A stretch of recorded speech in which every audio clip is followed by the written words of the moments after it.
Please, if you want to help out Last Podcast on the Left to see what kind of advertisers we should bring to you, go to podsurvey.com/LAST and take a quick anonymous survey that will help us get to know you a little better. That way we can show advertisers just how great our listeners are. Even if you've taken our show's podcast listener survey before, the current one is new and different. So we'd love for you to take it again. Plus, once you've completed the survey, you can enter to win a $100 Amazon gift card. Again, that's podsurvey.com/LAST. Thank you for your help, everybody. Now enjoy the episode. There's no place to escape to. This is the Last Podcast. On the left. That's when the cannibalism started. What was that? Never be nice to nerds. Shinrikyo. Basically, the whole Manson thing is, well, no, they weren't. I guess they were nerds. No, they were horny and fun. That was a cool group of people. Yeah, they were cool. Yeah, but Heaven's Gate, also nerds. Nerds, yeah. Yeah, But totally you do understand, nerds. the more you say that you don't like the charm of L. Ron Hubbard, the more you sound like, ugh, I can't stand the look of that Bruce Willis at the beginning of Moonlighting. What do you mean? It sounds like he repulses you so much that it's sort of like he's pushing against the boundaries of what you find attractive, and maybe in the end, he's got what it takes. I'm just saying he's not charismatic. All right, we're good to go. We're good to go. Welcome to the show, everyone. I am Ben Kissel, Marcus Parks. I'm staring at that beautiful face right now. How are the teeth? Teeth are good. Okay, absolutely wonderful. And then we got Henry Zabrowski as well. Half a thumb lighter. Henry sent us you sent us a picture of your thumb yesterday, and it looks like an enchilada just covered in mole sauce. Yes. Well, because the problem was that I chopped the whole top of it off, right? Oof. And so the blood just kept coming and coming and coming, and the doctor had to cauterize it, which is just burning it close. And I'm not a brave man. I don't You know what I mean? believe it. When I have cancer, the eventuality of me getting cancer, once I have cancer, I'm going to be one of those going like, kill me! Just fucking kill me! All right. So it was rough. But yeah, it got Yes. covered in hardened blood, which is the reason why it was hurting so much, because it was like I didn't realize when I took off my big little, my thumb sock, that the blood had gotten all the way around the knuckle, and it made a hard little net, like a evil little Spider-Man was inside of my bandage. I would have loved to see you during the Civil War era. Just, like, I can't go into battle today. Wouldn't you believe it? I was cutting garlic. Well, for those of you who don't know, the reason why we haven't had an episode in about a week and a half is because I first had to get a tooth yanked out because I had a big abscess, and then Henry cut off half of his thumb while chopping garlic. Yes. So what's going to happen to me? Who knows? A I kidney think the stone blood or clots something. are going to travel up to your brain. Yeah, maybe. That's death. That is. So I don't want to wish that. All right. Well, today's... But also, yes. while I'm in the middle of doing this, I'm reading Dianetics, right? And so Dianetics is supposed to fix you physically. Right. I'm going through it. Nothing's working. Oh, I can't believe it. Today's episode, absolutely thrilled to finally get to the subject of L. Ron Hubbard. Yeah, people have been asking for this one for years, and we're finally going to tackle it. Of course, L. Ron Hubbard is the creator of Scientology. Full name, Lafayette Ronald Hubbard. I think he made a smart decision going with the L. Ron. Yeah, well, I mean, as we'll get into later, L. Ron is much more scientific. Sounds like a robot. That's true. But Scientology is without a doubt the most successful and insidious cult of the 20th century. L. Ron Hubbard was described by one of his most ardent followers who got wise to the scheme later on as, quote, a mixture of Adolf Hitler, Charlie Chaplin, and Baron Munchausen. Ooh, I'd like to see that Mount Rushmore. Yeah, strange combo. Honestly, if my name was Lafayette, I would have went as Laffy. Oh, that's nice. Actually, L. Ron Hubbard's grandfather sometimes went as Laffy. I don't like it. Because he was named after his grandfather, Lafayette. I am so excited to dive into this man. I watched a lot of videos on YouTube, and I don't see the charm. Yeah. But we will get to the bottom of it. Again, it sounds like you're about to fall in love. I don't know. You sound like Princess Jasmine, and you're talking about Aladdin. Oh, my goodness. Now, in this series, we will explore the life and lies of L. Ron Hubbard and follow the story of one of the, frankly, most impressive con men of all time. For as they say in Going Clear, the fantastic HBO documentary, to understand Scientology, you've got to understand L. Ron Hubbard. Because the whole thing is an extension of his mind. Once you get to the very bottom of who L. Ron Hubbard actually is as a human being, you start to see that he just wanted to create millions of little hymns and then eventually a gigantic country filled with little hymns. And guess what? They've all got disgusting teeth. I mean, it's every man's fantasy, I suppose. Yeah, I suppose so. Now, the primary text for this episode is the book Barefaced Messiah by Russell Miller, which seems to be the definitive, actually true biography on L. Ron Hubbard. Definitely recommended reading. It's really thick, it's really huge, and we can't cover everything in there. So if you're interested in this episode, that's a really expansive look at L. Ron Hubbard's life. Also, I gotta say, if there was an entire nation that was L. Ron Hubbard, the toilet paper shortage would be through the roof. He looks like a guy who uses a lot of the TP. So I was thinking, instead of just getting the super soft teepee for the PCs, instead what we could do is have one big block of just kind of a square of cotton that I can rub myself on. Attach it to a stump onto a little boy. Horrifying, Elron. Horrifying. Oh. Now, the legend goes that L. Ron Hubbard started Scientology on a bet with sci-fi author Robert Heinlein when Ron claimed he could make a religion out of science. It's a good story, but it never happened. The truth about the origins of Scientology is much more fascinating and much more complicated than that. Also, we're going to find out, too, as I was researching, not only did he not just say it just one time, that religion is how you make money. He said it at least 4 or 5 times the entire way of growing up before creating the first version of Dianetics. This has been on his mind since the very beginning. Right. He's always been obsessed with money and power. He was very frank about it to his insiders. Because in the end, he said it all, the end justifies the means. That once I become super powerful, then I can help the whole universe. Well, and I'm sure we'll get into this, but what stopped him from just going the route of a Joel Osteen and just attaching himself to a religion that already exists? Because certainly that's $1 billion industry in itself. I mean, really, to answer that question, we got to get into his life, because this is a man who really used what tools he was given. And he was also a master at making it up as he went along. He was a master at just following the road that was laid in front of him. Now, which is what all cult leaders do best. Yeah. They're all like fucking jazz men. You know, like, so when the drummer goes boom doom doom doom doom doom doom doom, you got to be able to make sure you go, because if not, you get killed by the drummer. Yeah, kind of reminds me of the Children of God cult, of course. Yeah. Every cult, right? Yeah, every cult.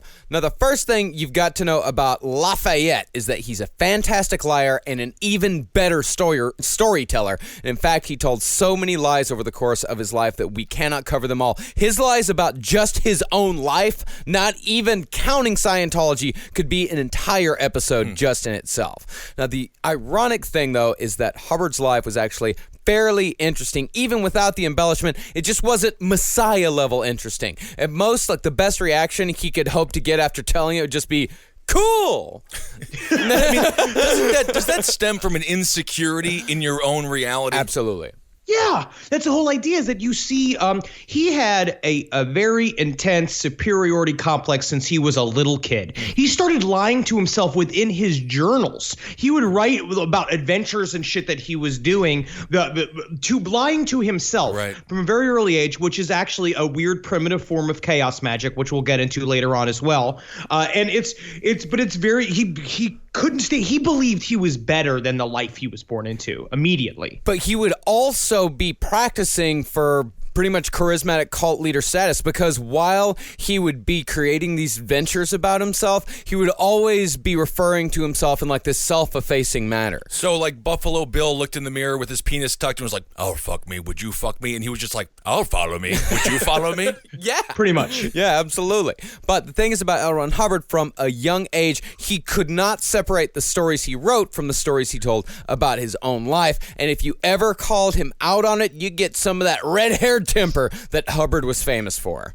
Like I'm famous for, too. Henry, you're gushing blood out of your thumb right now. I'm mad about it. Now, before Hubbard wrote Dianetics, which is the book on which the entirety of Scientology is built on, he was one of the most well-known science fiction authors in all of America. He got his start in the pulp magazines, writing everything from pirate stories to detective tales to westerns with vaguely homoerotic titles like Six Gun Caballero, Ride 'em Cowboy, and Hot Lead Payoff. Hey, Barb, leave me alone. I'm reading Hot Lead Payoff. You know I like my westerns, Barb. Leave me alone.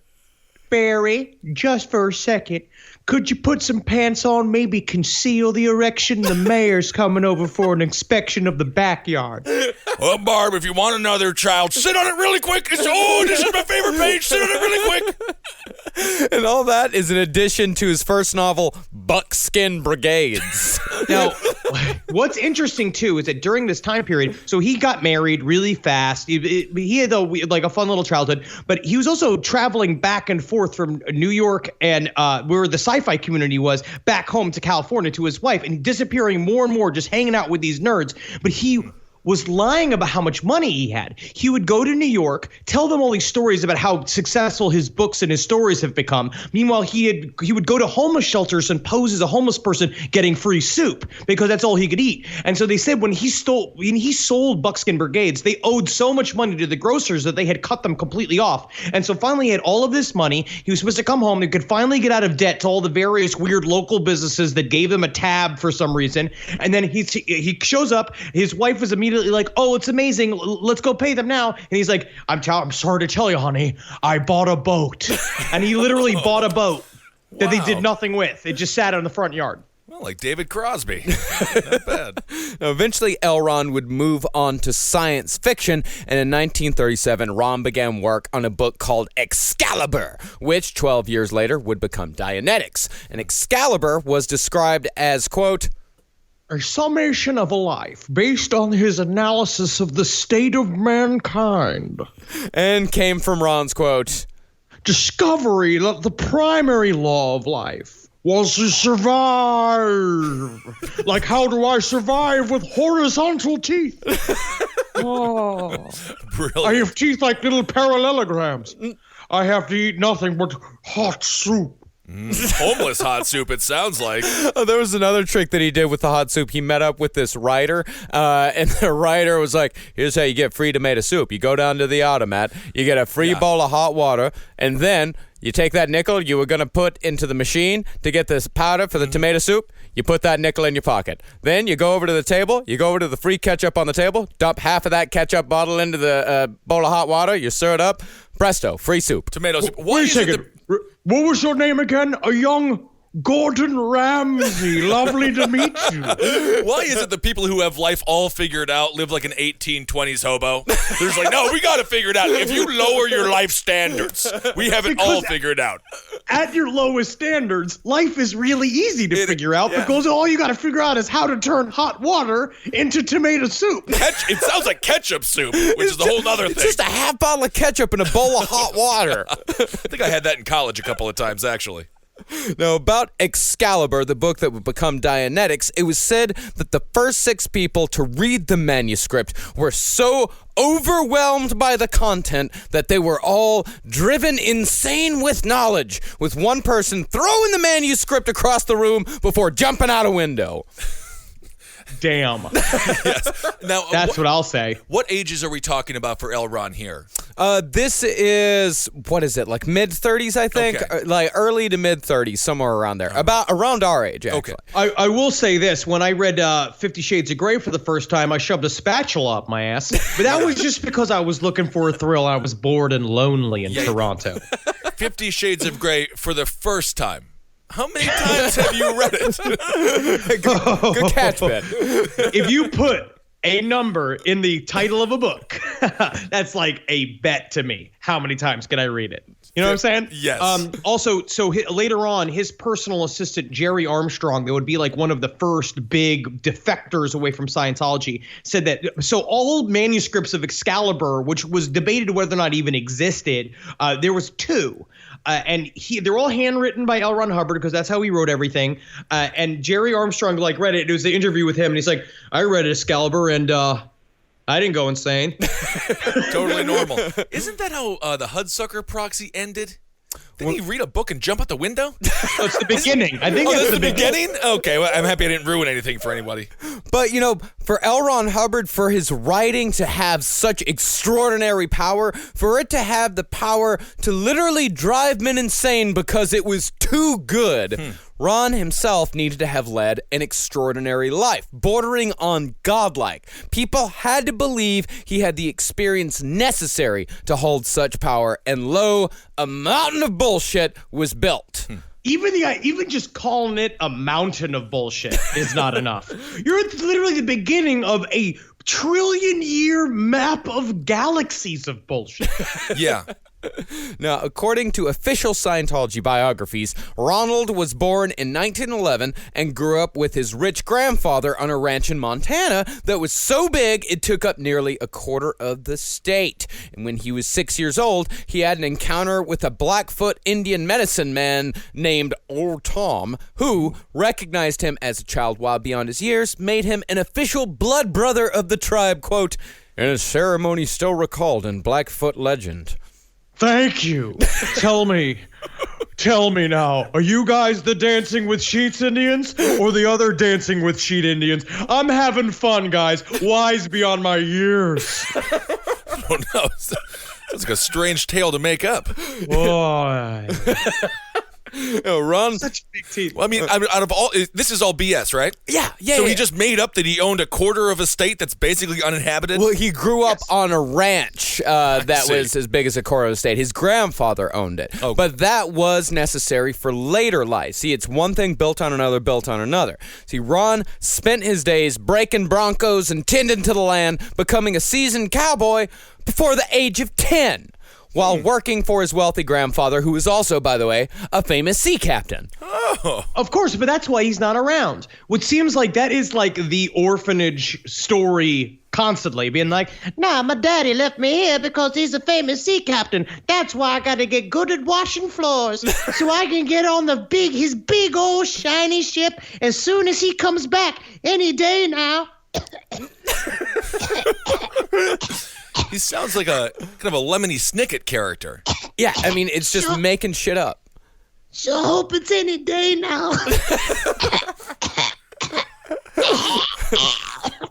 Everything will be fine. Now, after his childhood ranching career, Ron rejoined his parents, and soon after, his father enlisted in the Navy. And on a boat trip from the West Coast to Washington, D.C., Ronald befriended a U.S. Navy Medical Corps psychoanalyst named Commander Joseph Snake Thompson. Ooh.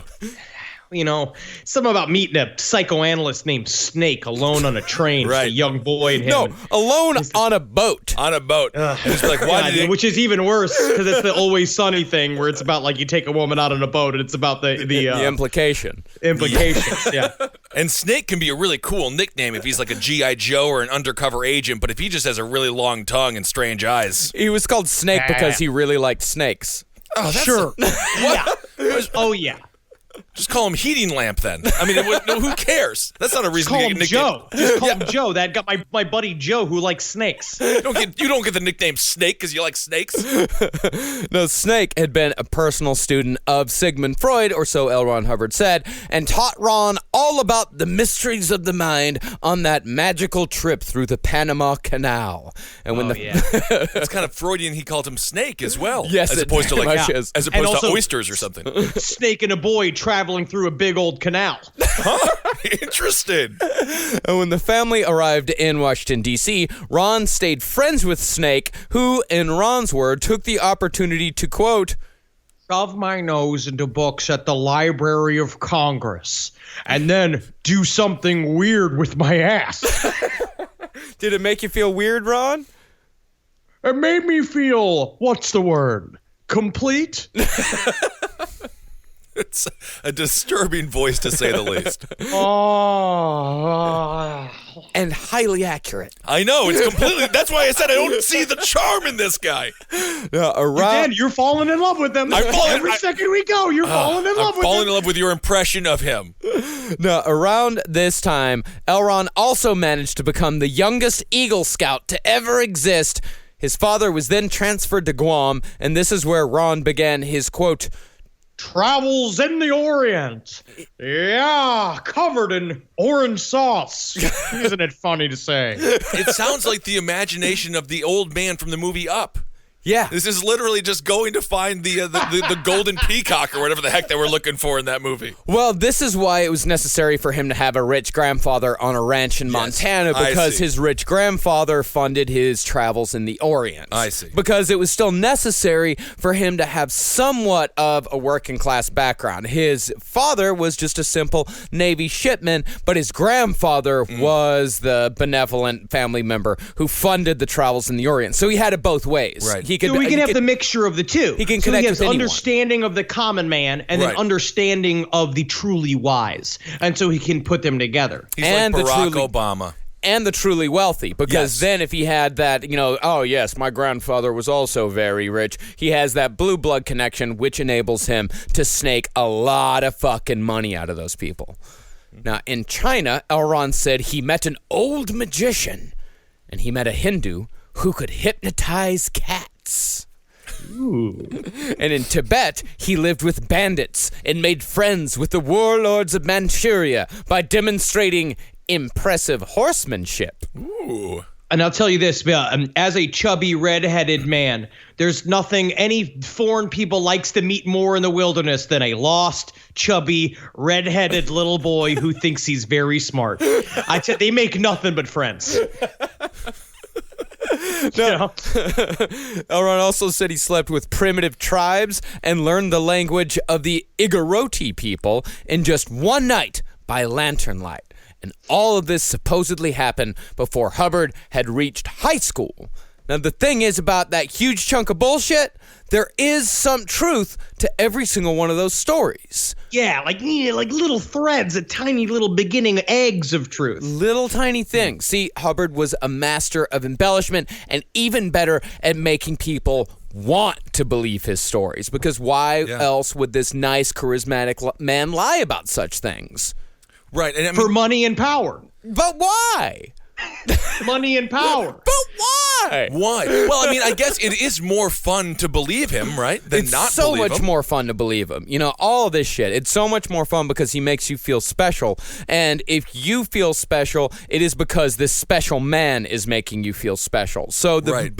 the bigger of a character L. Ron Hubbard is, the more of a character you are. Also, are you going to sign your whole life over to Toby from Burger King who runs the Fry-Later? Or are you going to sell your life to the man who's been all over the world and knows all types of girls? Do I get free fries? From Toby? Either way. You Oh, I do? Okay. Well, then I'll go with Elron. In reality, Hubbard's childhood was a little unorthodox, but nothing particularly special. Compared to what a lot of cult leaders we went through, Hubbard's childhood was fantastically easy. He was well-loved and completely overindulged by his entire family, particularly his grandparents and his aunts. By the way, that wealthy grandfather that owned an entire ranch, veterinarian. Oh. So, Just literally the sweetest people So on the sweet. face of the planet. And I'm sure at some point he saved a snake. So it's all coming together. yeah, when Elron's mother washed his mouth out with soap one day, his aunts retaliated by holding Ron's mother down and washing her mouth out with soap. Because how dare she? How dare she do anything to little Ronald? My mother used to wash my mouth out with soap, but I just decided I'd love it. And then they stopped doing it. Chaos magic. That's right. Chaos magic flipped it on her. What if Snake was just his penis with a little face drawn on it? You'll teach me everything I need to know, won't you? Stand up and be proud. Now, sit down. Like a little solitary confinement puppet. That's sad. Now, all of this stuff, compared to Charles Manson getting raped by older boys in juvie, or David Berg sleeping in the same bed as his mother and wanting to fuck her the entire time, all this is pretty tame stuff. Yeah.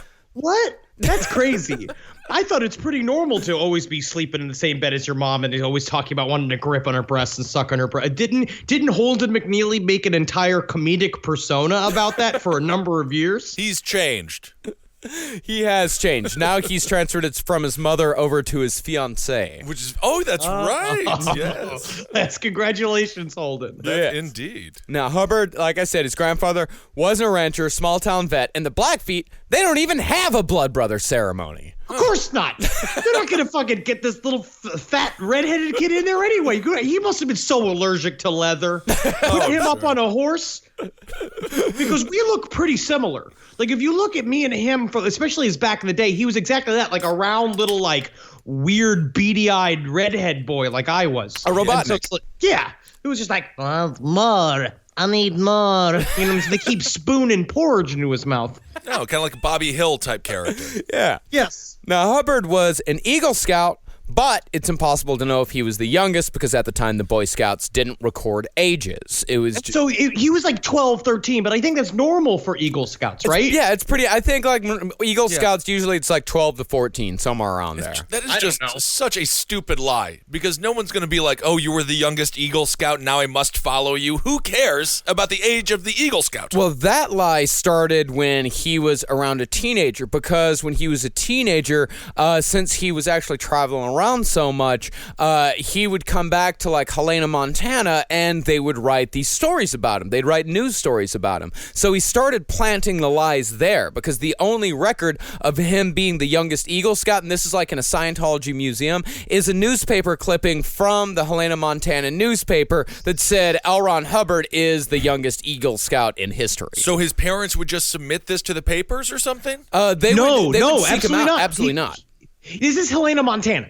There was nothing happening. The Right. fact that this little kid, because he traveled with his parents, they were Navy people, so they traveled and they'd come back, and so it was this immediate, like, fascinating thing that this little kid from Montana went to China, but then he immediately understood the idea of PR. Yeah. Sort of like what we're seeing now with Trump and shit like that. The idea is that you say a lie, Right. and then you dare people to figure out if it's wrong or right. Like they have to then be like, fuck this little kid, I don't trust him. I now have to go research and fucking debunk him as Right. fast as humanly possible. We talked the about internet wasn't around yet. We talked about that on top at the onus is on you to decide what's real. And Exactly. you said there was nothing that happened in Helena, Montana, Henry, but I heard they had the youngest Eagle Scout. So, yeah, sorry. I actually do know for a fact that was a true story. Now, Elron did travel on a boat through the Panama Canal with his parents, but there's no record whatsoever of a Commander Joseph Snake Thompson serving in the Navy, nor is there record of him ever studying under Freud. We do have a janitor here that he called himself the lewd gecko. What, But what did he do? well, apparently he'd make his this is inappropriate. Do you care if I share it with the family? I guess it's okay. Apparently, he'd cover his hands so thick with a coating of cum that he could stick to the walls just by touching it with his hands.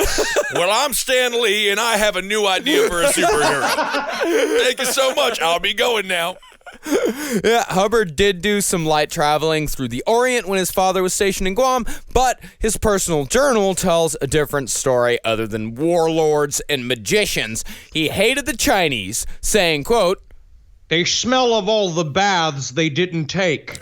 It is a funny joke. I don't know. It's It inappropriate. reminds me of the old dirty joke books that my father would leave on the bathroom at the top of the toilet that I would read that kind of turned me into the human being that I've become. Yeah, there was a time where parents were like, let our kids really study Milton Berle. That's a good idea. The man who smokes nothing but cigars and says racial slurs.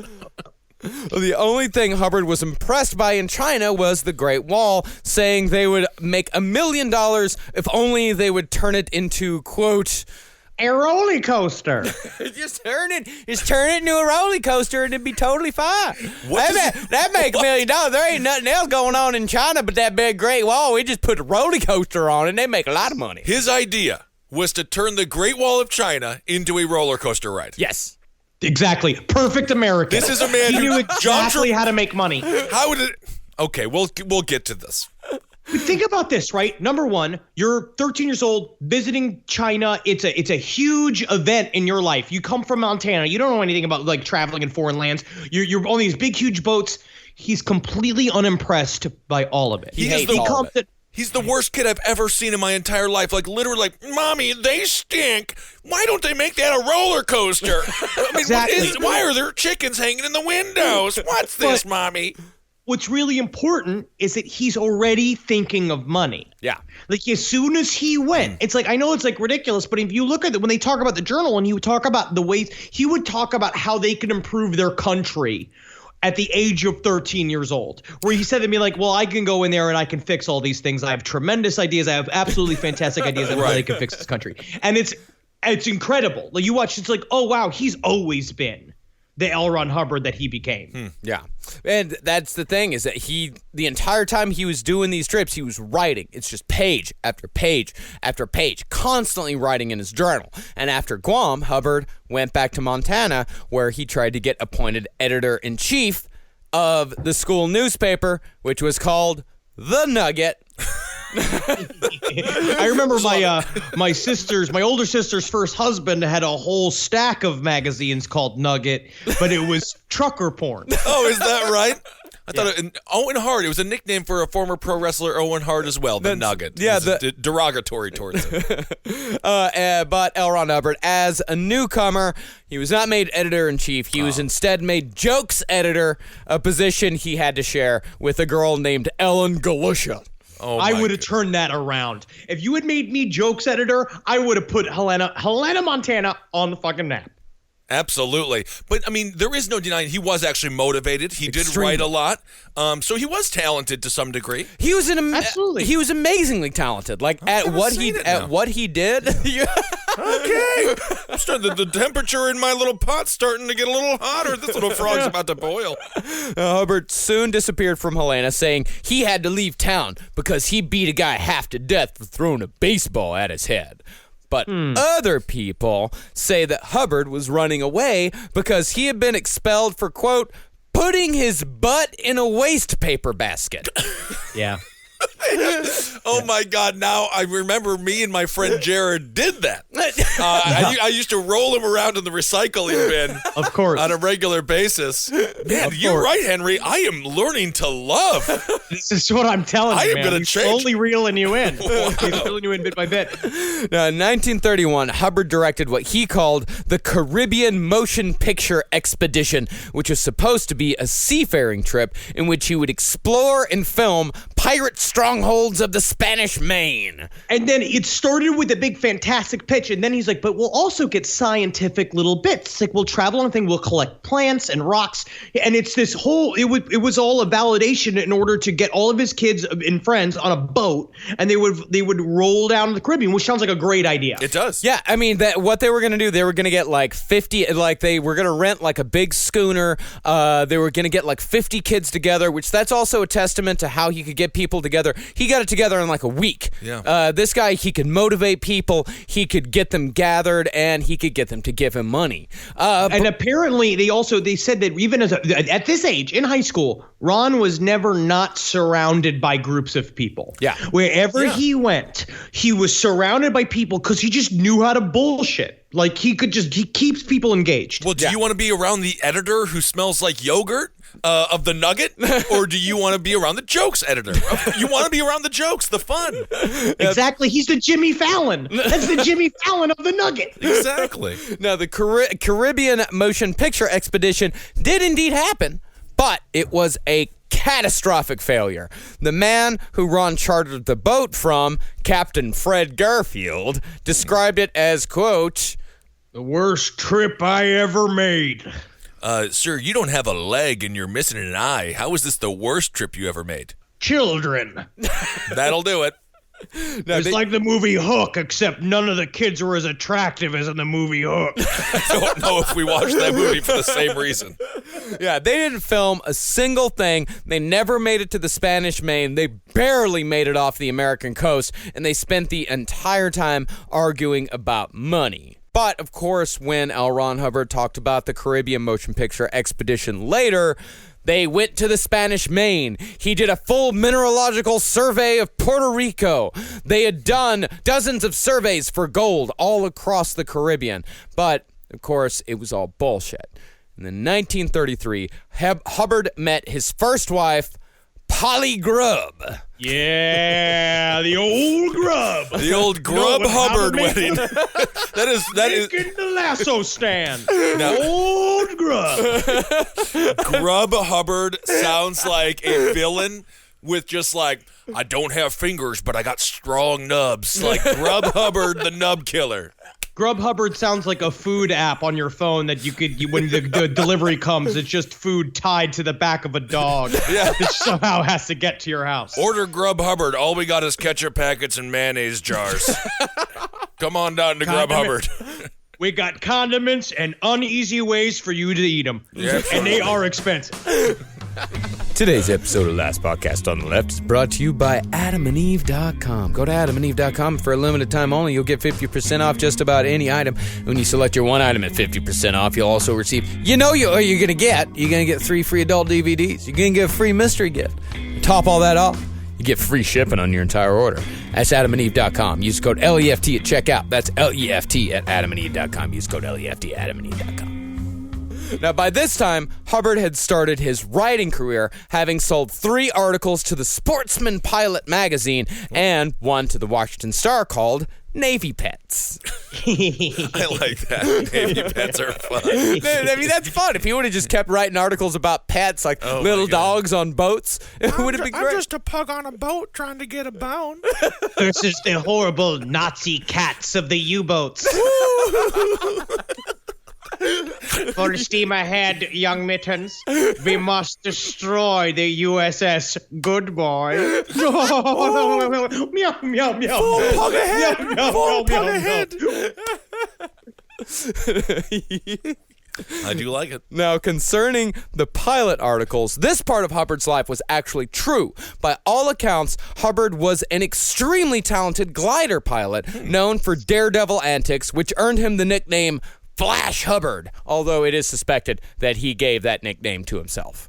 Because the only person that called him Flash Hubbard was himself, talking disparagingly about how I've somehow earned the nickname Flash Hubbard, which is you making up your own nickname.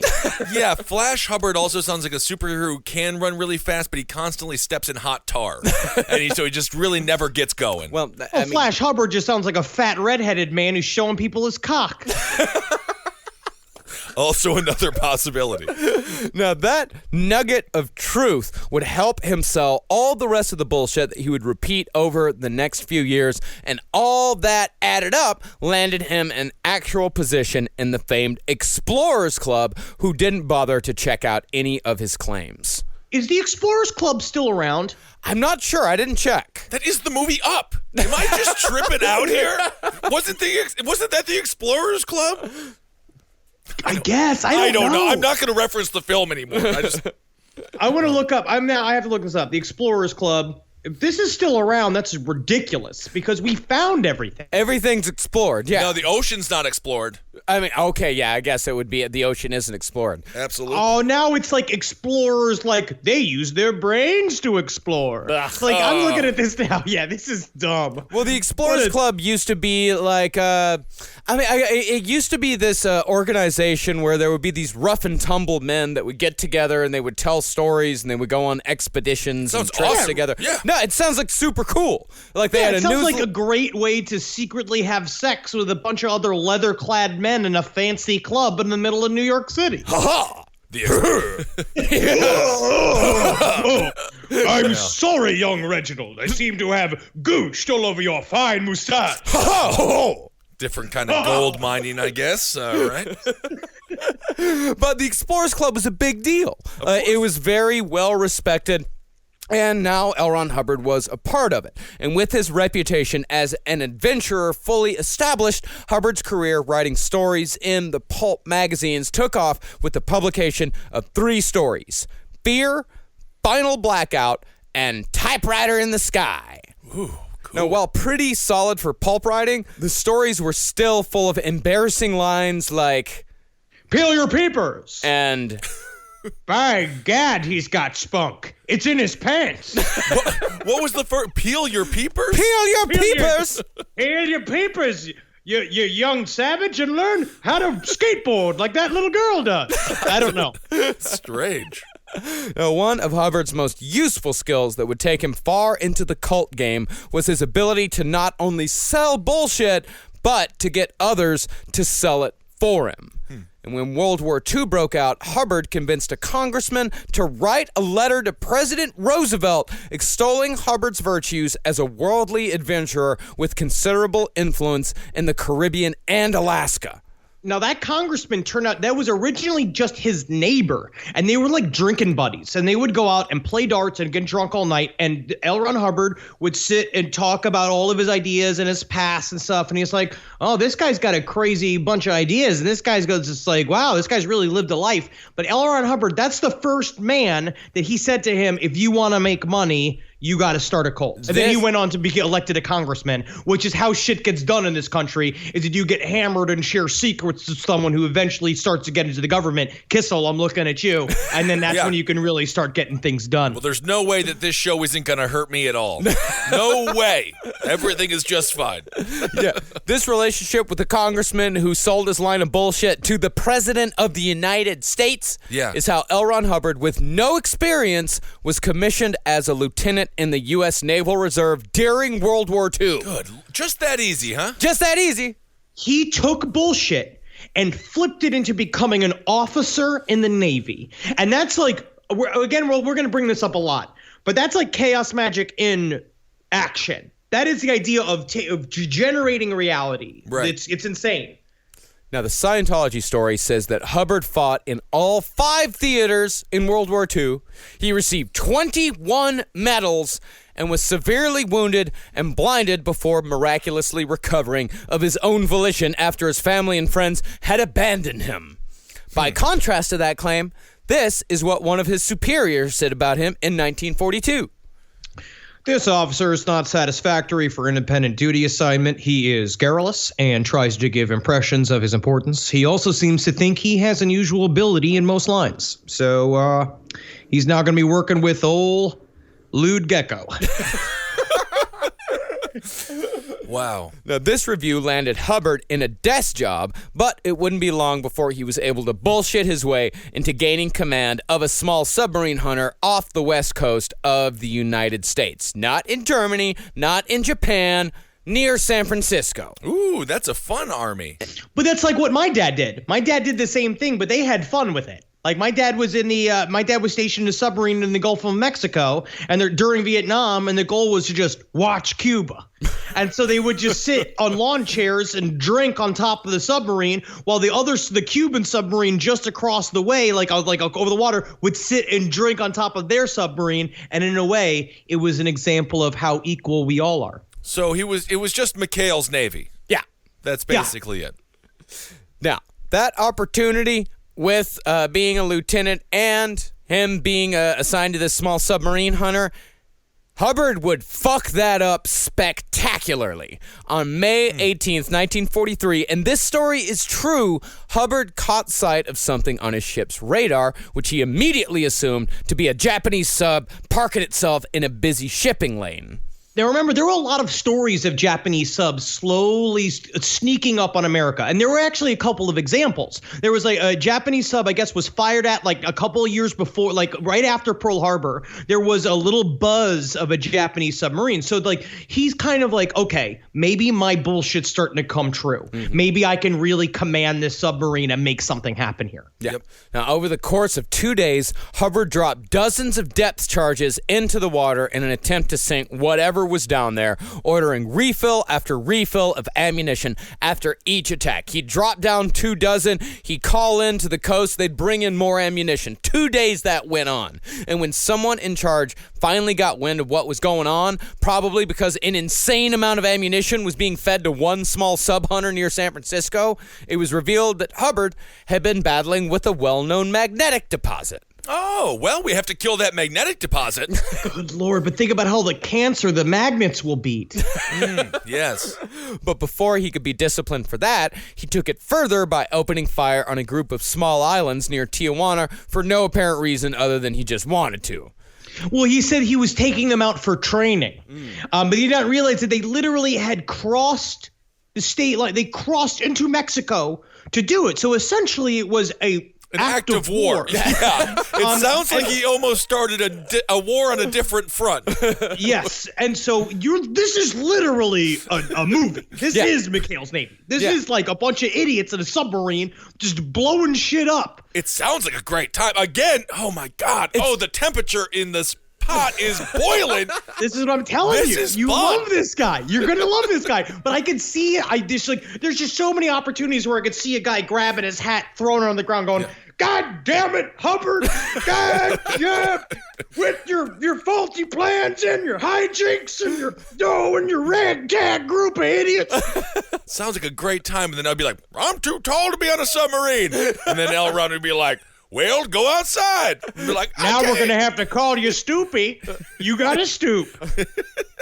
A fitness report described him as, quote, below average and recommended he be placed on a large vessel where he could be properly supervised.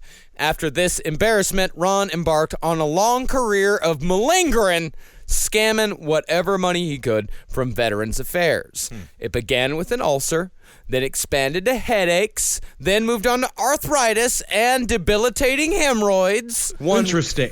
Well, yeah, and when you have a desk job, technically hemorrhoids are the worst injury you can have. They really are. It's just debilitating hemorrhoids. Debilitating hemorrhoids. Yeah. Well, it's because they also grew a mouth and they were like, I don't believe in you. You can't succeed. Yeah, like an alien that pops out of Sigourney Weaver's chest.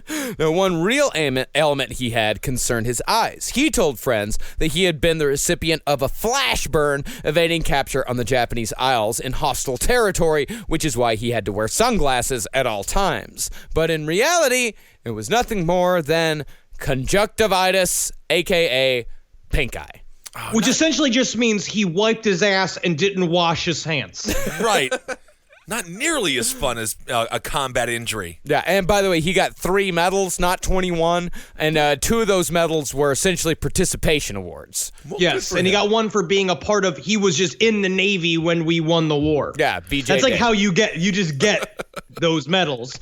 And then you'll see, what I like to see here is that it's the beginning of this scam, right, where he's trying to do the injury lawyer scam. Right now in this beginning here, he's starting to learn, well, I can make money just by coming up with bullshit. I could not string together the miraculous, courageous military career that I wanted to. So now it's like, how do I get free money?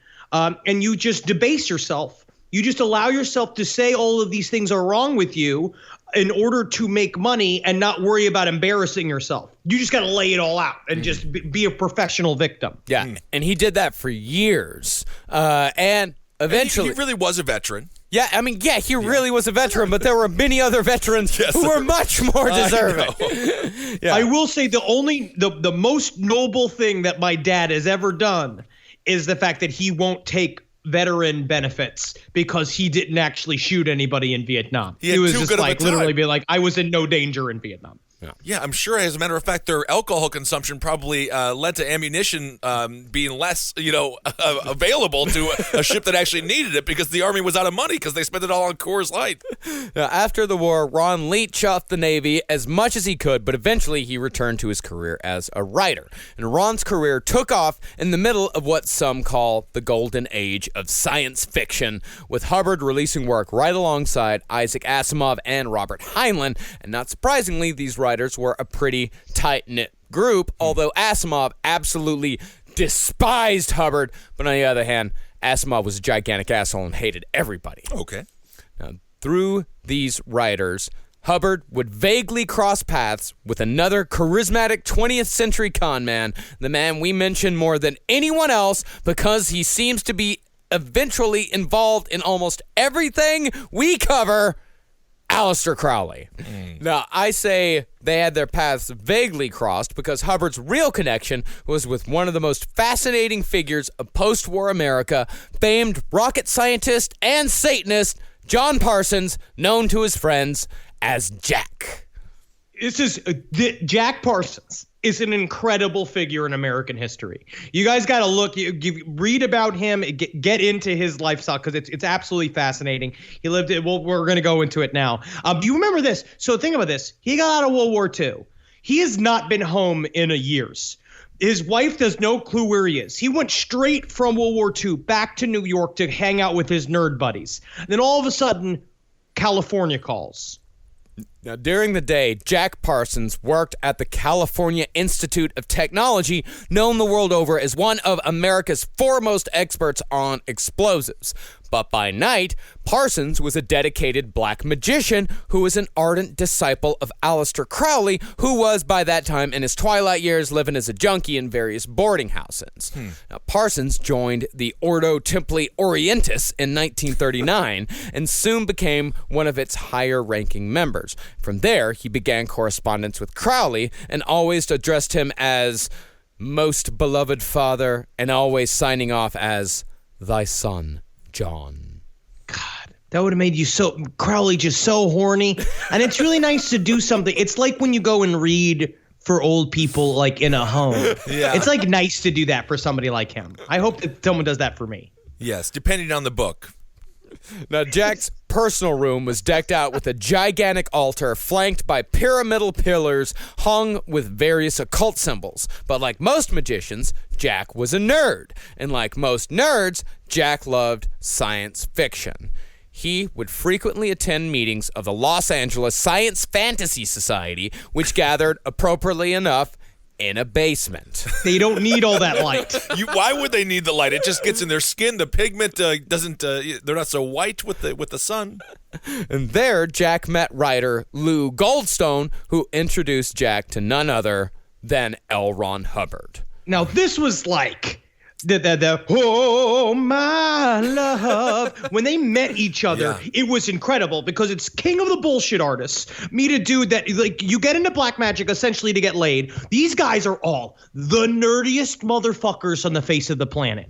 They have figured out a way to have sex with goth women. By you do all of this, we're getting power, all of this, and as things become more and more successful within your rituals and in your little community, you start believing it more and more.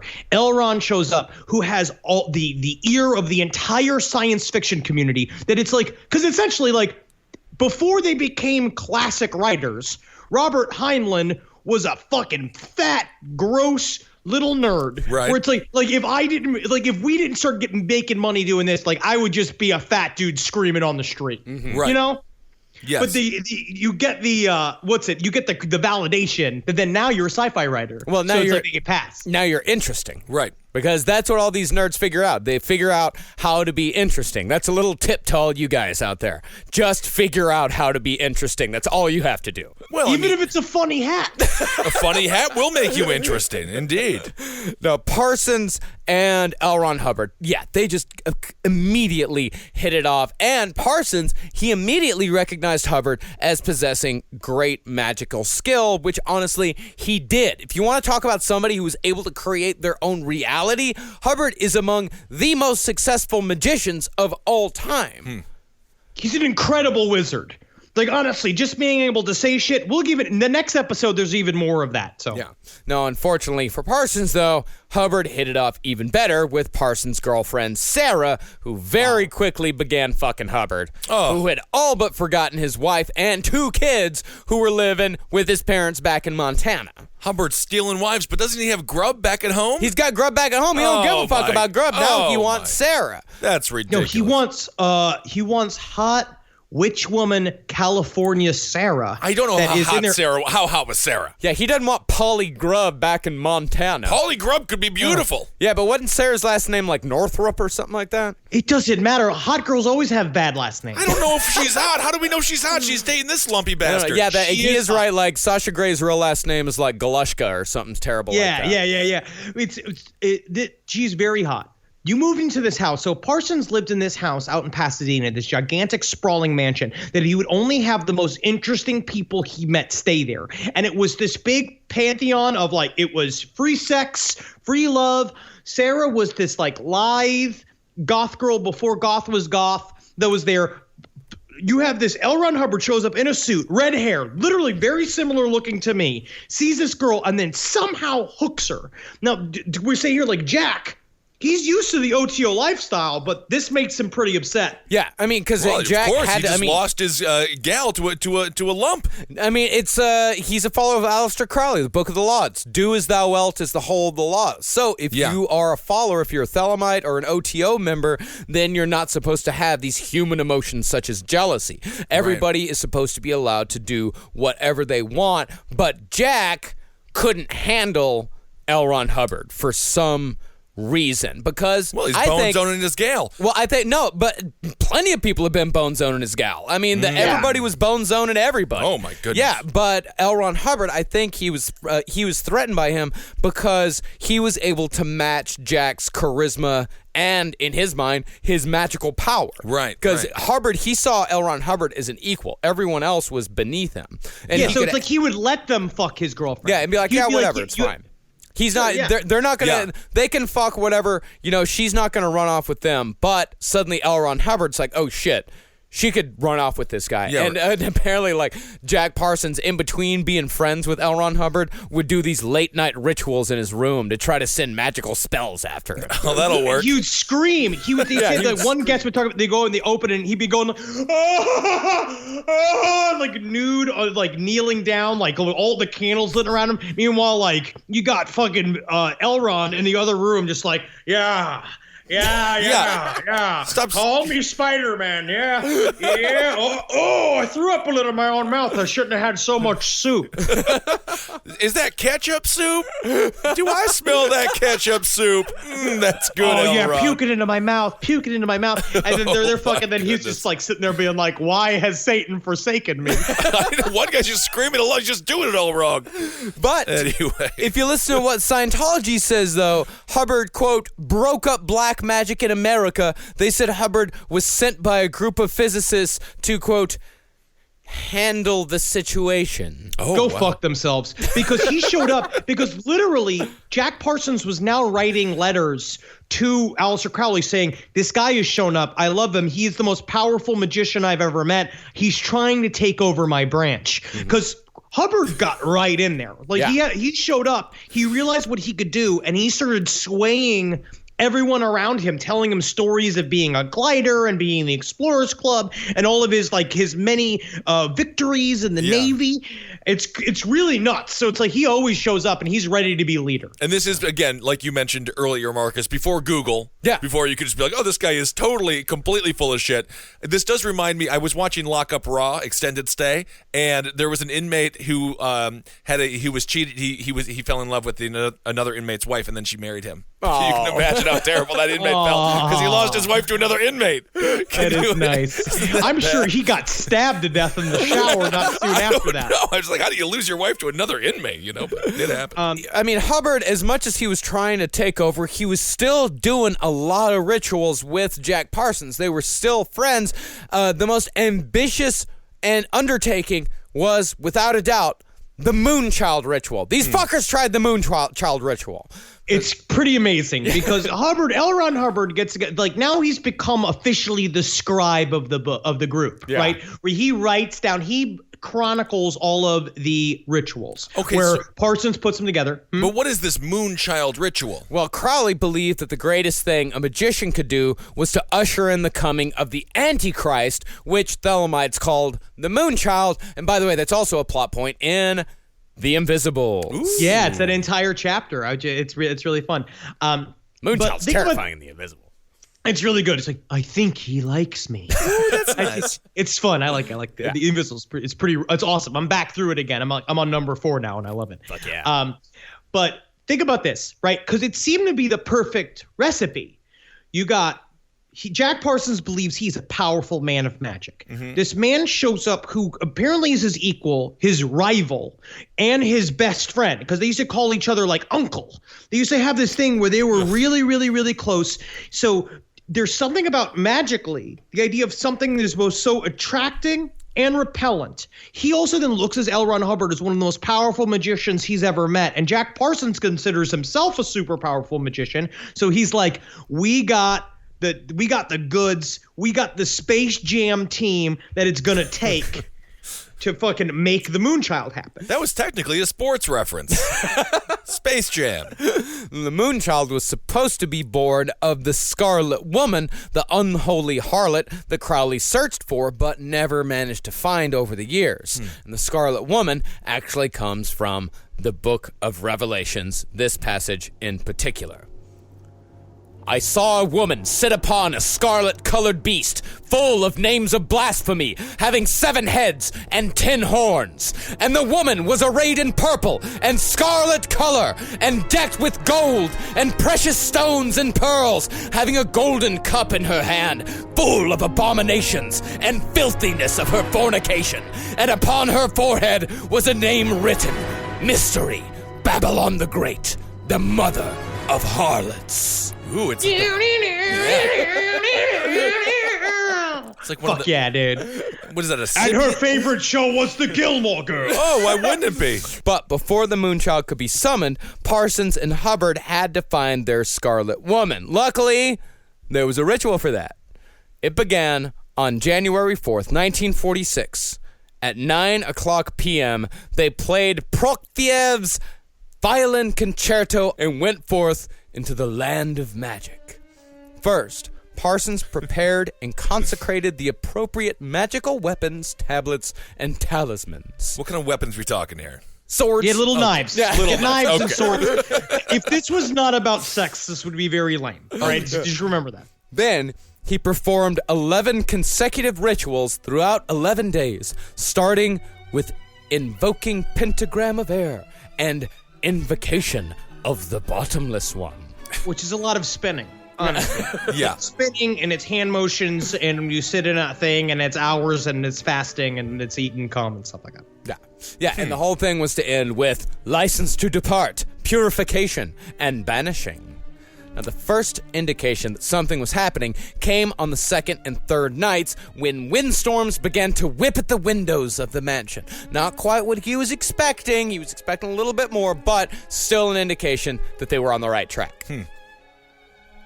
The seventh day brought poltergeist activity when Parsons was awoken at midnight by 7 knocks, followed by his table lamp being thrown across the room. And the 10th night brought an actual attack.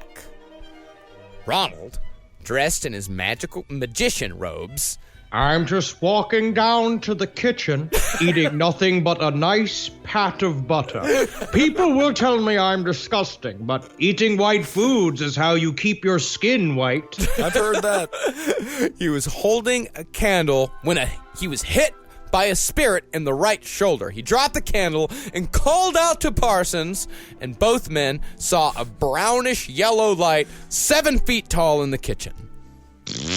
Sorry, I'm the farting ghost. That seems like a wild ghost.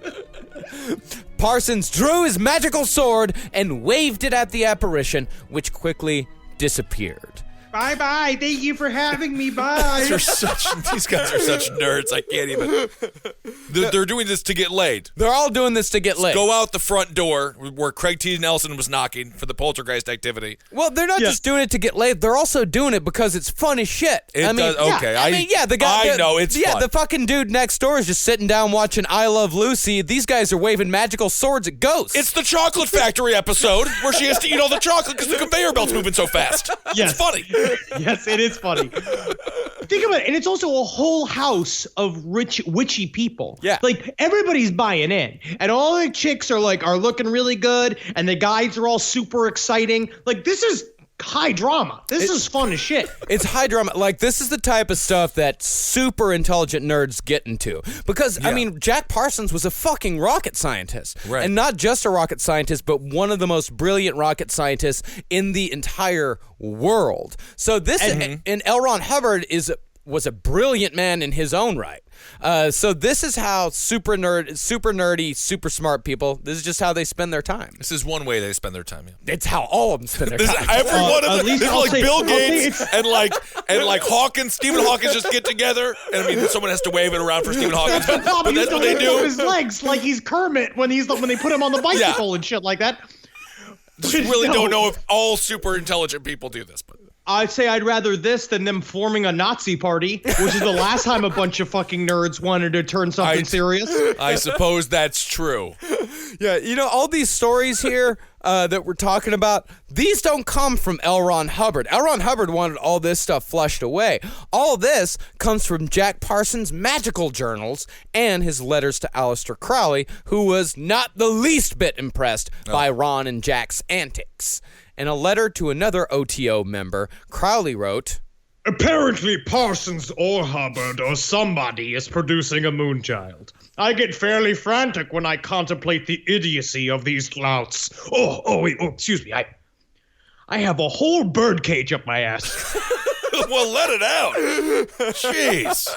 How the heck did it get up there? But the funny thing is, the ritual to summon the Scarlet Woman actually worked. 4 days after the end of the ritual, Ron and Jack went out to the desert to relax as, things were getting a little tense at the house because nothing had happened. Sure. They spent 11 days doing goofy bullshit. 4 days went by, nothing happened, but then suddenly Jack said that he was overcome by a sense of relaxation and well-being, turned to Ron and said, "It is done." The toaster strudels? Ooh, I love a toaster strudel. Okay, so it seemed to work. And when they got back to the house, they found a Scarlet Woman named Marjorie Cameron waiting for them. Wow. And this is the thing, too, because this house was known to freaks everywhere. Because this is Pasadena. Well, he put out ads in the papers for freaks. Yeah. What year is this? This is 1947, I think. This is mid to late 40s. There was more redheads around then. There was. Yes, that is true. we're dying out. Yeah, y'all have been bred out pretty hardcore.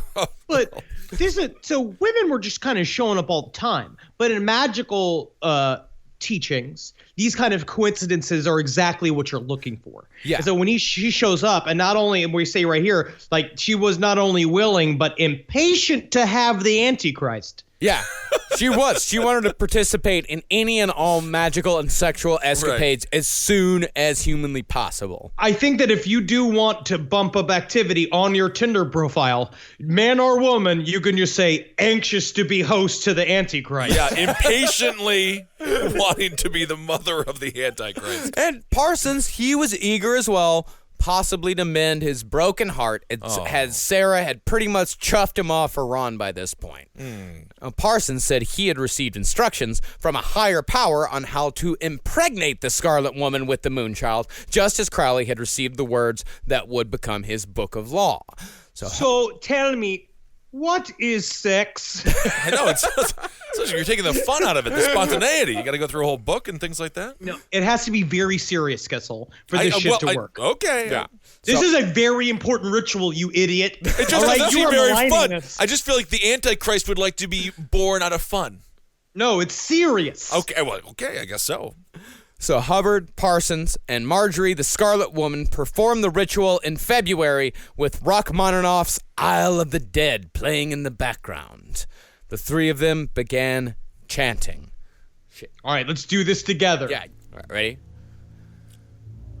Glory unto the Scarlet Woman, Babylon, the mother of abominations, that rideth upon the beast.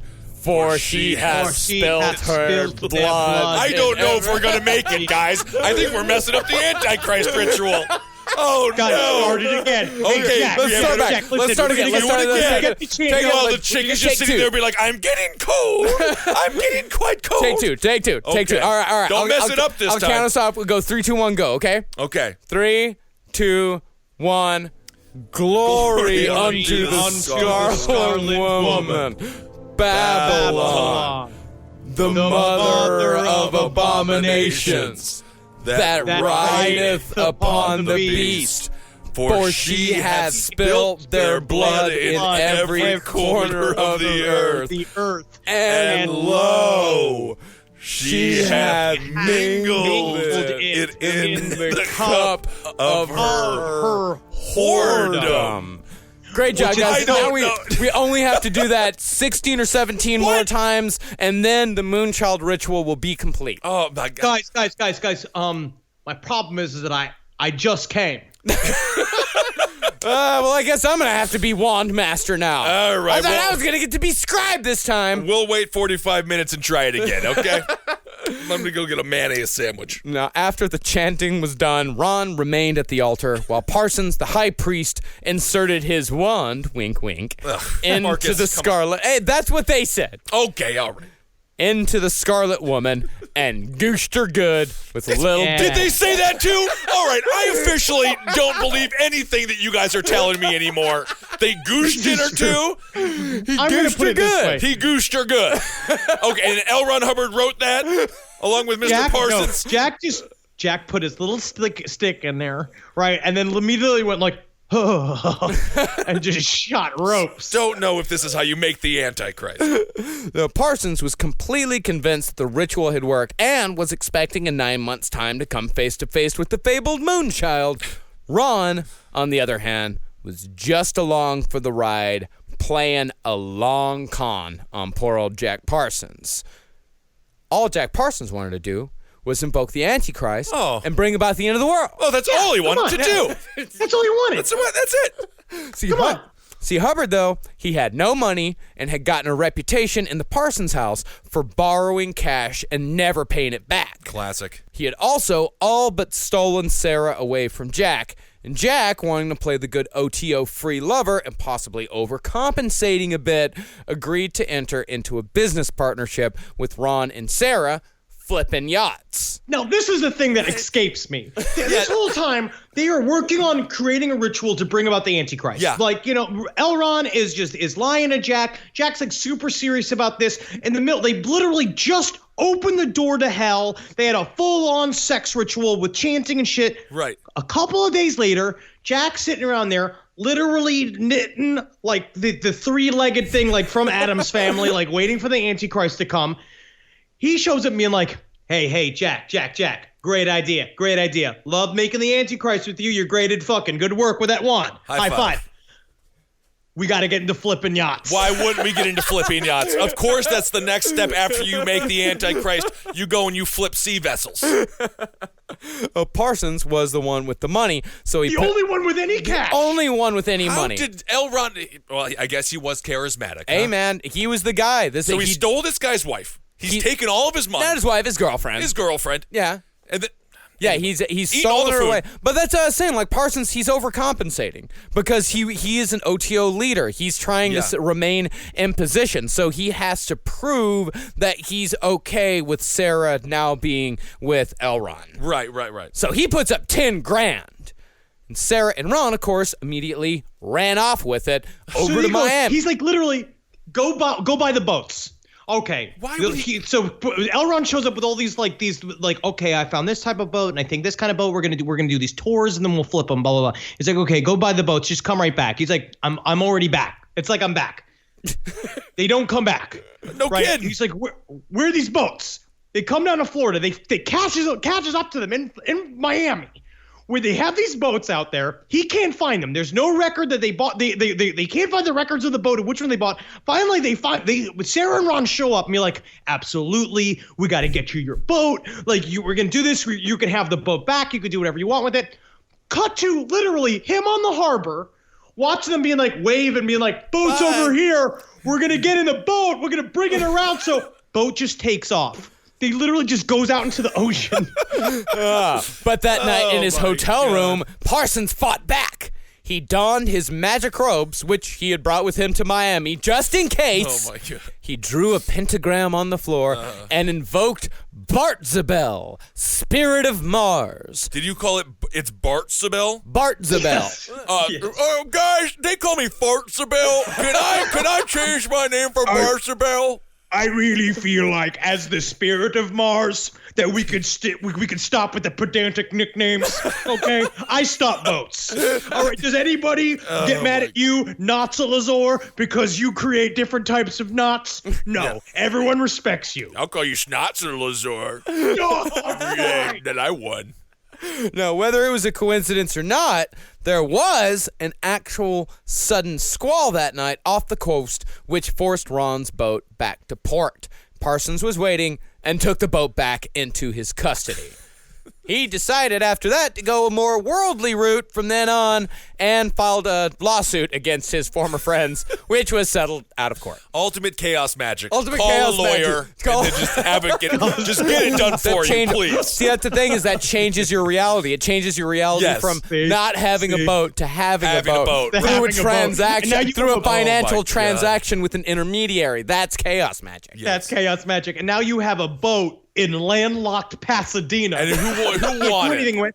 Also, meanwhile, his Scarlet Woman has gotten very attached to him, who is pregnant with a child, sitting there. So Jack Parsons loses his groovy girlfriend, got a boat that he spent $10,000 for. He's hanging out in this house that's falling apart, and then eventually he dies in a nitroglycerin explosion in his garage. But some say There was that nothing. he was murdered through a magical attack because since he was one of the most, he was one of the biggest explosives experts in the entire world, there was no way that he would have mishandled nitroglycerin, something so elementary. Yeah. So it must have been an attack. Well, or he's an idiot who has a boat in a desert. All I know is that I've cooked food hundreds of times, and I chop the whole top of my thumb off. I think it that happens. having nitroglycerin around all Right. the time increases your odds Woo, that way up. eventually you will be exploded by nitroglycerin. Absolutely. But after the lawsuit, Jack Parsons never saw Sarah or Ron ever again, and the two ended up marrying each other later that year. And Sarah that's sweet. had no idea that not only had her new husband been married before and had 2 kids, but was still married to Polly Grub when their union took place. He's a bigamist. You can't even trust the guy you cheated on your boyfriend with, who then did a ceremony to create the Antichrist you stole a boat with. You can't trust anybody anymore. can't trust anybody. That's the worst thing about love, isn't it? Yeah. Wow. And I'll tell you what, being married to more than one person, I mean, it takes a lot. And it's big of him, and it's big of me. Are you kidding me right now? Stu? Are you Stu from ABC's A to Z? What about Barb? What about Barb? What about Barb? Now, after the wedding, the pair moved back to California, where Ron would return to that most dangerous of all his books, Excalibur, and within 4 short years, Dianetics would be born, which is where we'll pick back up next time. Oh my goodness. Well, what an insightful episode on the weird, nerdy life of L. Ron Hubbard. Yeah, it all starts with nerds, with Yeah. all of them. And this is Every always. cult that ends in death starts with nerds. You've got really Scientology, absurd. Shinrikyo, Yeah. Heaven's Gate. It's all nerds. Yep. Well, we got to Well, start We're just, think about nerds. bullying right? nerds again. That's what I start saying. That's what I'm No, going to start right now. we don't bully nerds because Don't bully nerds? this is what happened when they got bullied. Because these Here's the cult thing, leaders maybe say they weren't like, bullied we enough." can make you powerful. Oh, I see. Remember about nerds. They're good with money, so they always have a lot of it. Sometimes. Right? They know how to save it. They get very obsessed with specific things. It is a great core group to get at if you want money and a lot of people doing work for free, because that's what nerds do. That's the idea. That's why you'd harness them to do the group work in school, because they do all the hard work, and then you be the Flash Man. That's what I do. I suppose so. All right. I mean, it is unbelievable that this man really shaped Hollywood and shaped entertainment in this nation for so long, and convinced some of our, not our brightest minds, but some of our more famous minds. Our more John Traw minds. Our more John Traw and Tom Cruise-esque minds. That he was an actual, I guess, a deity to some degree. I mean, yeah, when you look at some of the weird ceremonies that Scientologists have and the reverence they give to LRH, as they call him, at some point in the ceremony, everyone always turns and salutes a picture of him, like to LRH. Our savior. Yes. Oh, it's so weird. And it's very odd. It's That's in extremely- Going Clear. They show a scene like that. Yeah. They should just call him Flash Hubbard. Yeah, it's Flash. so much cool. Flash Yeah. Hubbard. To you, Flash. Yeah, that's kind of Man, it's still going, and they have a lot of money, but I think they're hopefully dying. But we'll get into actually what Scientology is, which is very difficult to talk about. I walked into what it is. I walked into a Scientology office. There's one in Midtown, just lit off my ass, and I did scream a little bit. And then they did escort me out. Well, But that was Scientology, their membership numbers are down, but their profits are way up. Right. Way up. all you need is a couple of rich ones. And you're going to be doing just fine. Awesome. All right, L. Ron Hubbard. That is informative, illuminating, and also interesting. Don't fall into the trap of these cult-like personalities. Remember, if it's too good to be true, then it is. It always is. It literally always is. They cannot fix you. No, they cannot. Can You only fix yourself. Boom, Marcus. That's we're married now. Oh, That's nice. Now fuck. What? No, I don't want. Oh, Now fuck each other. Henry. later. If you want to see us fuck, go to patreon.com/lastpodcast. No, that's not going to be okay. Well, I don't. If you donate $3 million, I said three. You said 2,000. $2,000. No, $3 million. You guys to have sex with each other. No, $3 million. No, but that's $2,000 every month. Yes. Yeah, but that's only 24. No, We only have to have sex once. for $24,000. No, I mean, there might be like, what if like 40 people want to see us have sex? That's still not about remotely it. close to enough. Not Think even. about this. You could fuck Marcus and imagine Marcus as a lady for a small period of time. I'm not Ross Parsons. I'm not one of you Look at him. nerd types. I don't wear robes. I believe that semen is best not digested. Yeah, my butthole is pretty hairy. Oh my God! Now this is disturbing. Thank you so much for donating to the Patreon page. I'm trying to do a weekly creepypasta. And you're doing a great job with it. I'll get one out for you guys soon. So that's really been a life changer, and we really appreciate it. Yeah, thank you so much. Yeah. And speaking of Patreon, all of you who give to Patreon just $1 or more get access to pre-sale tickets the day before shows go on sale. And we just announced a gigantic block of shows: Colorado Springs, Denver. That's 419 and 420. Now what happens on 420? Bong noises, dude. Oh, that's good. All I thought about was ketchup soup when you did that. Yep, we're doing Denver on April 19th and Colorado Springs on 420 at the Black Sheep. Then we're doing 2 dates at Los Angeles, California at the Masonic Lodge at Hollywood Forever Cemetery. Well, you know, I feel actually really weird now that I read that ritual with you guys. You know, I'm converting to Christianity. I'm going back. I think that's very, yeah, we've been very talking brave. about it for my career. You know, I think that's better. And Jesus did have a lot of great points in a lot of ways. That he did. And he was so fun. And then May 11th to May 13th, we're doing a Texas tour. I'm coming can't home. Yeah, Austin, woo! Texas, Houston, Woo! Texas, and Dallas, Texas. A country boy made weird. Marcus Parks is coming back to Texas. Yeah. What I would like I think Dallas is probably the one, right? If someone could point me towards, I want a full cowboy attire outfit. Dallas, I'll take you down to Fort Worth. I'll take you down to the stockyards, and we can fix you up good there. And then we'll go have barbecue at Billy Bob's right afterwards. You'll love it. You are going to end up turning on some random gay man in Dallas, and you're going to walk out of there like you were just riding a horse for 3 days straight. It's going to be too much for them to handle with your succulent, strange Polish butt, all dressed like a cowboy. I don't wish I could quit him. No, you'll do fine. There's nothing that Texans love more than some dumb shit tourist showing up and spending a whole bunch of money trying to look like them. That's what I want. I want a big it. hat. I want a big hat. I want an embroidered shirt. Like, I want snake boots. You're just Jeff Daniels from Dumb and Dumber. Exactly. Yeah, that's it. Then you'll get some of that good old-fashioned Texas thinly veiled contempt. Oh, my God. Howdy. So, it's dry. It's a dry heat, huh? Not from around here, huh? Oh, I'm from anywhere I want to be. Lovely belt buckle. Bust into show tunes. That's a good idea in Texas. I had a dream. Well, I mean, we take you to the stockyards if you're feeling frisky. If you're feeling thrifty, we'll take you to Lusky's. Oh, I'm feeling frisky. All right. I want to drop some coin. All right. I want some bones on my hat. All right, we can do that. You can easily spend $1,000 on a pair of boots.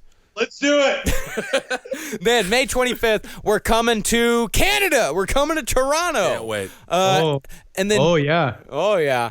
And then June 3rd, we're going back to Atlanta, and specifically, we're going back to the Earl. Yes. Can't wait to do that. We fucking love the Earl. We're doing two shows there, and then on June 10th, we're going to Indianapolis, Indiana. Cannot wait. This is going to be so exciting. So excited to be back with my peeps in Atlanta. I got V and Karen and the whole crew. We're going to do this shit. Oh, we're going to have a lot of fun. I mean, the first time at the Earl, I think that was... we sold out that show, and that was sort of the first time where we realized how well, we always knew the fans were amazing, but I just remember I put some beer on the stage to strike it as a theater actor. Strike is when you take it away. I don't know, set it up. And then the crowd was just so nice, and I was like, wow, guys. I mean, it was just awesome to meet everyone. Yeah. It was the first night when we realized people were actually listening, and it's pretty amazing that I think it was this weekend that it's been only a year since we did Baltimore for 70 people. Awesome. And it's really fucking great how far we've come since then. And it's of course all due to all of y'all out there that's been coming to all these shows and really supporting us. So thank you so much. We can't wait to see y'all every single day. And thanks so much for supporting all the shows here at CCR. Abe Lincoln's Top Hat, Roundtable of Gentlemen, Page 7, Sex and Other Human Activities, Wizard and the Bruiser, which is Holden's new show, or I guess not that new anymore. And then we also have a bunch of t-shirts and stuff like that coming out. Products, Marcus. Many products. We have many products. CapeComedyRadioMerch.com is where you find all the t-shirts. Hail Satan. Follow us on fucking Twitter at LP on the Left on everything. Follow me at Henry Loves You, at Marcus Parks, at Ben Kissel. Follow me on Instagram at Dr. Fantasty. At Ben Kissel 1. I'm Ben Kissel 1. I'm sometimes using it. I'm at Marcus Parks, and go follow me on Spotify for a new weekly playlist that I just like to make. That's right. Hail yourselves, everybody. Hail me! Hail ye. Congratulations. Congratulations. Congratulations.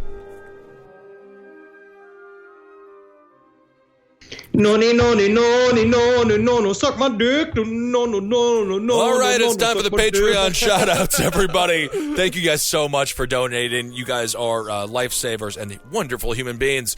Marcus, what do we want to do? Should I start this one off? Sure. All right. Patreon shout-outs. This, I want to thank Lindsay DeVries. Thank you very much.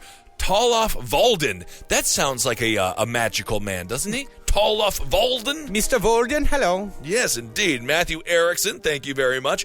Dan Howe, Rohan Gray, Aaron Garcia, thank you so much. Taylor Gibson, Leanna Kay, Andrew Frankus, Jeffrey Young, Chad Missenheimer. Ooh, that's fun. That's like out of Naked Gun. Isn't there a Missenheimer? That's Dr. Meinheimer. Dr. Meinheimer. Well, maybe they're related. Chad Missenheimer, thank you. Lami Khan, Jesse Jones. How do I mess up Jones? Jesse Jones. How do you pronounce this one? Rob P, Victoria Lubach, or Lubach, Tim Tweed, Heather Holly, Jed Jacobson, Tom Mezek, Joseph Richardson, Brian Dixon, Caro Bader, Rachel Stevens, Angelica Saunderson, Wood Giles, Infocopolis. It's like apocalypse, but with info in front of it. Infocalypse. You're killing me. Infocalypse. You're killing me. That's you're dying? I don't know anymore. Katie Simon, Lakin Urton, Martin O'Neill, Luke Breen, Russell Badgett, Taylor Brennan, Susan Gartell, Aubrey Bolin. That's a fun activity, too. Lucas Nord, Stacy... That is fun. Lucas Nord, Stacy Daggle, Kay Tor, Russell Holly. This is Spanish for Aunt, Tia Baker, Ashley Livermont, Sarah Rummel. Hi, girl. Hey. Matt Coughlin. Yeah, she's around. She's around. Catherine Suter, Anthony Capuano, Chris Bell, Matthew K. Behrens, Kalina Bowman, Christiana Cushing, Teal Wilson, John Michael Perkins, Lindsay. Sounds like a slow jazz singer or a soft rock singer. John Michael Perkins. Yeah, why not? Hey, the Rivers of Lions. Bradley Gilbert, Kyra Davis, Jeff Wolf, Joshua Young, Katie Hopper, Lindsay Forbes, Socrates. Oh, that's interesting. Brendan Pontio, Malo Malo Malo. John Naylor, Julie Ruse, Sean Lyons, Kimberly True, James, Alex De Serrano, Donald Holman, Sarah Keith, Jennifer Sanders, Cash McMeans, Alexandra S. Cash McMeans, that's my cousin. That's a great name. Yeah. His real name is Cash McMeans? Cash McMeans, yeah, he's like the coolest fucking dude ever. Hey, Cash. Wow. Yeah. Hey, Cash. He's one of my favorite people in the world. I can't wait to see you in Texas. Oh, no, he lives in Nashville. I thought y'all lived in Texas. Nope. Lies. Where do the lies stop, Mr. Hubbard? I have a very big family. I guess so. Alexandra S., Chris Blair, Hannah Pepin, Nolan Williams, Alex Finotti, Alexander Blifford. Dude, I like it. I would love, and you know what? Sometimes when I get super stoned, I would love a Blifford. You are Yes. done. I got, thank you, Renata Varake, Renata Varake, Ian Forrest, Brandon Lim, Elisa Jackman, Kyle Olgwin, Kelly Morgan, Baroness Josephine Kilcullen, Johnny Confidence. That's my favorite. Johnny Confidence. Johnny Confidence. Quick, you got 14 seconds to make up a name. Johnny Johnny Powers. Confidence. Johnny Confidence. You only needed 1 second to do that. Crystal Vergara, Emily Cooney, Ken Marsh, Natalia Santana, J.D. King, Dan Verderman. Verderman. Dan, The name you can't say when you're drunk or sober. It's Verderman. No, officer. My last name is Don't take me away from Farmers Verderman. Verderman. Yes. Like a vitamin? No, like a verdeman.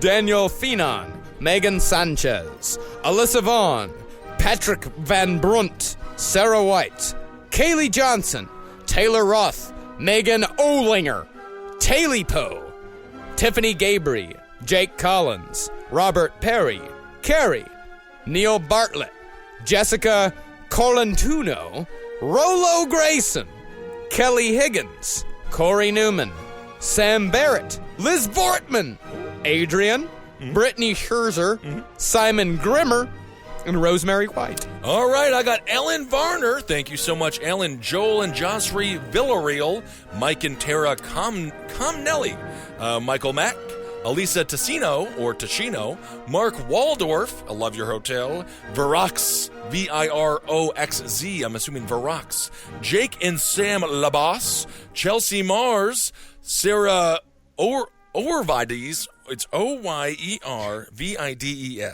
Orvides. Arvadies. That's a fun one anyway. William Langley, Agata Stasik, which sounds like something you say at the doctor. Agata Stasik. Agata Stasik. You are on fire right This now. is good. Here's your sign. Do not belabor me. You might be okay. Jason Scholes, Eric Henschel, Tony Staub, Whitney Meyer. Hello, Whitney. Mr. Dangerous, Nicholas Pastillo, Meg Turney, Chrissy Deller. Wait a second. You should say Meg Turney. Yes. That's a famous person. Meg Turney. She is a famous cosplayer. She's coming and seeing us in, I can't remember which one. But yeah, we've been talking to her on Twitter lately. Oh, wonderful. Well, thank you so much, Meg. I'm nervous now. She's coming to the show? Yeah. I don't know. She's just a person, Henry. Take it easy, for crying out loud. You get all nervous around. Oh my. No. Well, you just blew my it. God, a It doesn't girl! matter if you're nervous or not, because you just blew it already. Isn't that incredible? 35-year-old man. Okay. All right. Chrissy Deller, Jeffrey Edwards, Joseph Downing, Gina Fusello, Andrew Kelly. Well, this is just a series of letters. Sarahkis. Sarakis? Okay. Sarah White, Ashley Snyder, Andrea Devana, Olivia Oliver. That's kind of fun. Tim Thorpe, maybe related to Jim Thorpe, a great football player and Native American. Ravaniel Singh, thank you so much. Taylor Neese, Leela Sheikh, Christian Penner, Sierra O'Flanagan, Travis Steenstra, Nicole Gaskin, Carrie, Ashley Smodick, and Catherine E. Kovac. Thank you all so much. Hey, Catherine Kovac. I believe I know you as well. Yeah, I know a couple of Yvonne people. Holden, as in Holden the joint. Pass it. You got to pass it, girl. Jason Hill. Nick Dudukovic. I know it's Dudok. It's like Dudokovic. Dudokovic? Dudokovic. Dudukovic. Bonnie Guillotine. Christopher Bishop. Natalie Moros. Kevin J. Hogan. Casey Schubert. Jane Baston. D. Pibb. Seattle McMattenberry. Lindsay Withers. Matthew Scrum.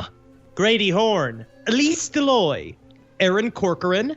Aaron Robb. Tamsin Hunter, who we've known for a long time. She's in Australia. Hello. Maddie Gallagher. Kylie Hankey. Nathaniel Bona. Candace Juniper.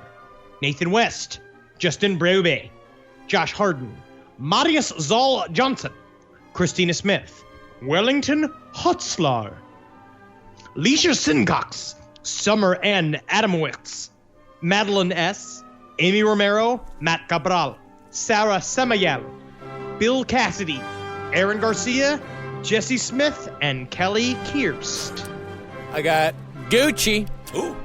Chris Cataldi, Chrissy Lee, Tyler Gronsky, Brandon Bolton, Shauna Lawler, Jim Harley, Kimberly, Johan Johnson, James Morgan, Mackenzie, Shelby Hunt, Stephanie Palmer, Jack Hodill, Sophie Edwards, Preston Light, Alex Martin, Mincebuck, The Matt and JB Show, Kathleen Maw, Alyssa Diaz, Eric Miller, Joseph Zvier, Lauren Roth, Juliana Copeland, Isabella, Christine West, Haley Mara, Brittany Sims, Jeffrey Lohr, Nick Johnson, Miranda Pelicano, Brittany Arredondo, Tara Donahue, Jennifer Wilcutt, Carrie Steer, Austin Koenig, Ryan Marsh, Jennifer Waldman, Stacy Lee, Jess Turner, Peter, Kenneth Clogger,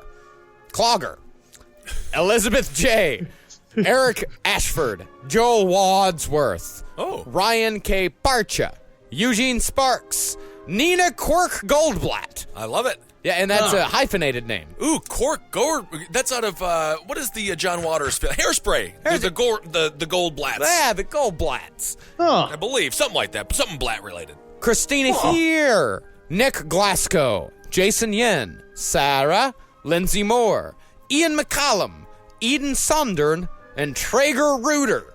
Traeger Reuter? Traeger. That's a good, scary name. I hope he's mentally stable. Because that could go, he could either like solve all the crimes or like create all of them. Oh, it could go either way. Either way. I love it. Thank you guys so much for donating you guys to so the much. Patreon. Yes. I'm going to get out Give me of the creepypasta money. here very Give me soon. the money. Don't ask, Also, come on. Give me your money. Okay, Also, well- we've got a new limited edition t-shirt that is going to be on represent.com coming up very soon. Just look up represent.com/LPOTL. And we got an amazing shirt, and it's designed by Ian Clarer. And I think it's really fucking cool. Yeah, we'll blast that out at some point here, right? Yeah, Yeah, We'll blast it out. we'll blast it out on our Twitter, at LP on the left. There it is. All right, everyone. Hail yourselves. Talk to you soon. Goodbye. Hail me. Hail Satan. Hail again. Magustalations. Magustalations.